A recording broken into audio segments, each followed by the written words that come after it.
কাজের যোগ্যতা আছে, শিক্ষাগত যোগ্যতা আছে, এরকম ব্যক্তিকেই তো পছন্দ করব। হ্যাঁ, গণভোট সম্পর্কে তো অ্যাডভার্টাইজ হচ্ছেই, সবাই যেটাকে বলে সেটাকে দিতে হবে।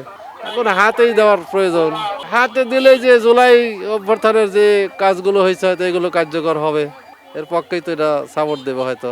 আমি কিছুটা বুঝি, আমি শিক্ষকতা করি, প্রচারণার মাধ্যমে জানলাম, নিজের বিবেক দিয়েও কিছুটা অনুভূতি তো আছেই যে কি ঘটেছে দেশে।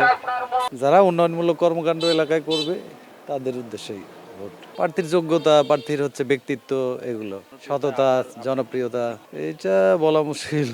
এটা হ্যাঁ ভোটের পক্ষেই। এই দেশের এটা সংস্কার পরিবর্তন, তারপরে হচ্ছে সাংবিধানিক যে বাধ্যবাধকতাগুলো আছে সেগুলোর উদ্দেশ্যে। জানিনি বেটা, আমি জানিনি। ভালো লাগে তাই দেবো। আমার মনে যেটা যাক চায় তাক দেব। ভোট ভোট একটা দেবই, একটা পানে আলা দেব ভোট। তুহিন ভোট এখন ধানের শীষে ইনশাল্লাহ ভোট দেবো, আমরা তো সবাই আশা করি আছি ধানের শীষে ভোট দেবো। ধানের শীষে ভোট দেবো, এখন তো নির্বাচন এর আগে তো হয়েছে বা অন্য প্রতীক আরও ছিল, দেখছি বা কি হচ্ছে সবই তো বোঝা যাচ্ছে। আমি ইনশাল্লাহ দেখা যাক ধানের শীষে ভোট দিই।